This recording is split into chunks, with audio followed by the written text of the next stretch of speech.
So it makes, whoa, oh my gosh, oh wow.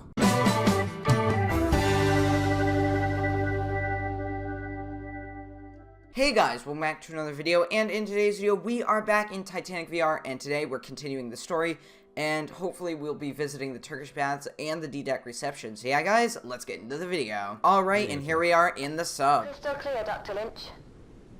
Okay, making my way to the D-deck reception area now. I can access this through the forward grand staircase, right? Yeah, marking it on your map now. You'll need to park off to the side of the staircase this time, leaving the opening clear. And here we are on the bottom. So as you heard there, we're going to be making our way to the grand staircase. First we'll be photographing the D-deck reception, and then second we'll be rescuing that ROV from the Turkish baths. So yeah, here we go. On that night of April the 14th, we all, that is the captain and officers, knew perfectly well that we were just about entering the region where ice might be sighted at that particular time of the year, and had taken all necessary precautions. We were steaming that night at a good 22 knots. At 10 o'clock, I was relieved as officer of the watch by Murdoch, W.M. Murdoch. Of course, he knew nothing of the death trap lying ahead of us any more than I did. And so, 5 bells, 6 bells, and 7 bells went by. But barely 10 minutes had passed after the sound of the last bell, when there were 3 sharp clangs on the crow's nest bell, followed by a cry from the lookout cage, "Ice right ahead, sir." Murdoch evidently saw the massive ice practically at the same time as the lookout men, and shouted, "Hard a starboard, full speed astern." Her bow swung a bit, but not enough, and she struck. She took the blow along her starboard side, masses of ice actually falling on the foredeck. So that was Charles Lightoller, the second officer on the Titanic, and that's just part of his story that he tells in that radio interview. So here we are, just on the left of us should be the hull, and yep, there it is. So what we're going to be doing is we're just going to be floating over the deck, and they will explain in just a moment why we're going to be floating over the deck and not landing on the deck. But first we need to get over the hull here and on to the deck, of course floating over as I mentioned earlier. But here we go. That's D deck there, C deck, and B deck, and then A deck, and should be boat deck. There it is. And you can see part of the officers' quarters here, and there is the grand staircase, or the grand staircase entrance, I should say. So here we go. Just gonna float right over the deck, trying to avoid hitting the patches of damage on the deck? I thought it would all deteriorate at the same rate. Those sections are deteriorating faster because of visitors to the site. Some people land their subs on deck, making it deteriorate faster. Isn't conservation of this site meant to be important? It is. It just took a while for people to realize what was causing the damage. No one lands on the wreck now. Oh wait, aren't the subs supposed to be neutrally buoyant? They are, but the scratching of the surface is what causes fast deterioration, not the weight. It's better to just not touch anything. Alright, so as you heard there, that's the reason why. I'm at the staircase, descending to D deck now. Alright, so we're just going to float over that marker there, and once we're there we go. We're going to go ahead and deploy the sub, or the ROV I should say, and we'll be heading down to D deck. Alright, so here we go. You can see just down there, just the carnage below us, but let's get a move on here. Alright, goodbye sub, into the darkness we go. So basically what we need to do is get down to D deck, and that's where we'll be photographing some things. And I do remember it could be the grand piano or some of the paneling. I don't exactly remember from the last time I played this game, but we should be down there soon. Right here, yep, this is the deck. Right, I'm at D deck. Great. The area in front of you is the reception area. Head forward and you'll find a grand piano on the port side. Is that what I'm photographing? Yeah, an American historian is writing about the Titanic's musicians and wants a clear photograph of the piano. Alright, so they said the port side, so it should just be over here. And there it is. You can see the grand piano just there. Actually, I don't know if it is a grand piano, but it is a piano. Can't believe this survived. It's beautiful, isn't it? Like something out of a film. Alright, so let's go ahead and get a picture. Try not to hit things. As you see, I just hit that pillar there. So let's go ahead, let's grab our camera. Let's angle it up nicely here. And there we go. First room Henderson would have seen when he boarded. Did you want to take a minute to look around? Yeah, can I? Of course. The next task is the recovery in the Turkish baths. So head down the grand staircase when you're finished here. Now look at how beautiful that looks there. The grand staircase, only the beams remain on this deck. But you can imagine what it would have looked like before the ship sank, or even while she was sinking. This room slowly filling with water and sinking underwater. But if we make our way aft here, we should see the entrance to the dining room. And it should just be a few feet this way. We should see the wall soon. There's some collapsed portions of the roof. Just there. And here it is.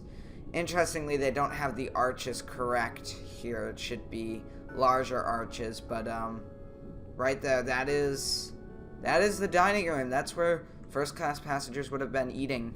And here you have the doors. But let's make our way back. We're going down to the Turkish baths. And the Turkish baths were actually explored in 2005, and they were in really good condition because the room flooded so slowly. There wasn't really any destruction going on in that room. So let's get down there as soon as possible here. Alright, I'm ready. The Turkish baths are at the bottom of the staircase, right? Yep, straight down and off to starboard. Alright, so here we go. Look at that. Just beautiful. Alright, so let's make our way down. Should be F deck here.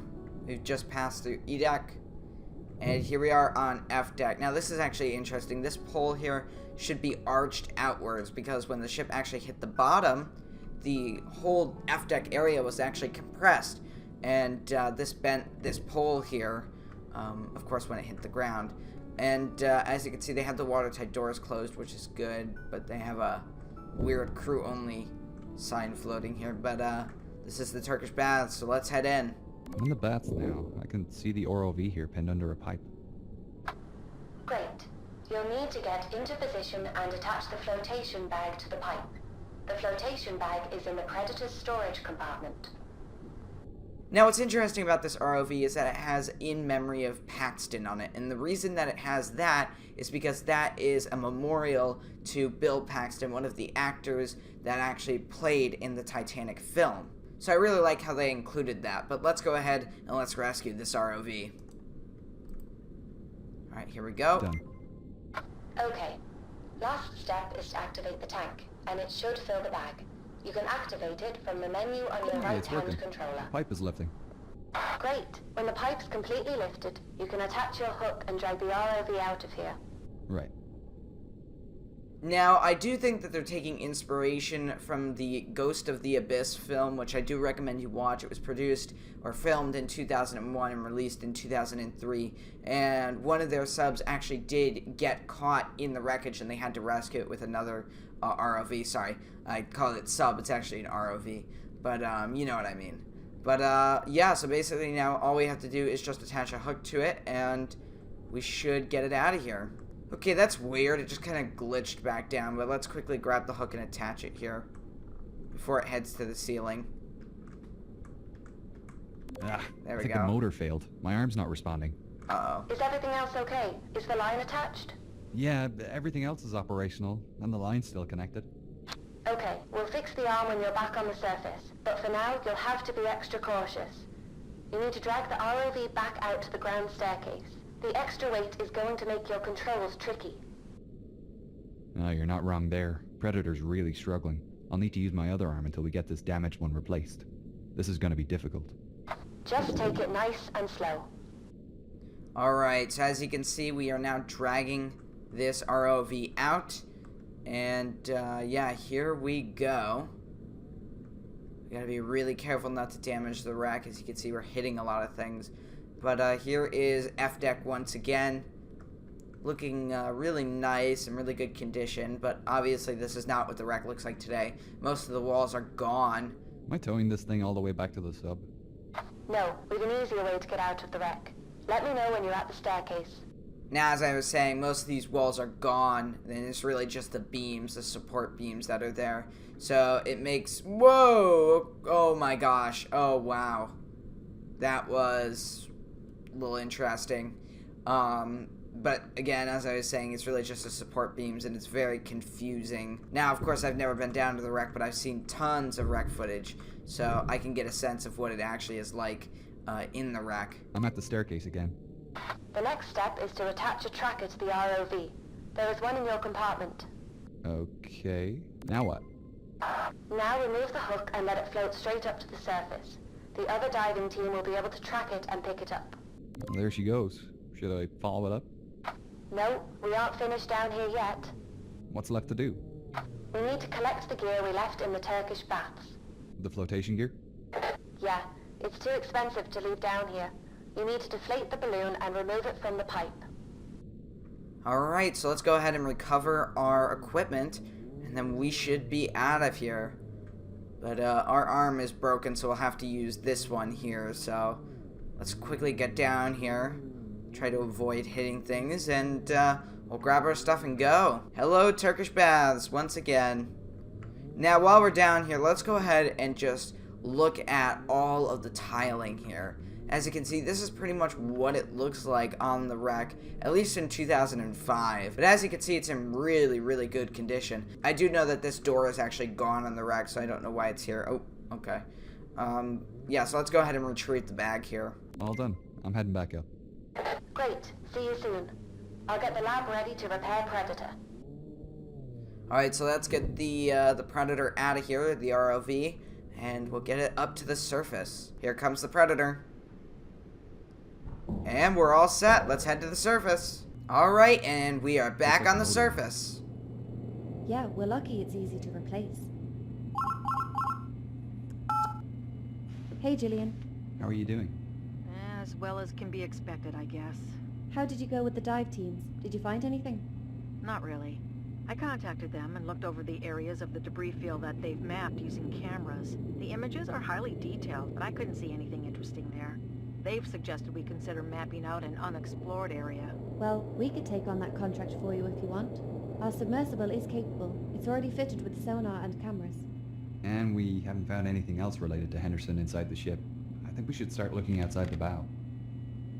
Yes, I agree. We may get lucky and find William. And even if we don't, we'll still be contributing to research of the ship and her passengers.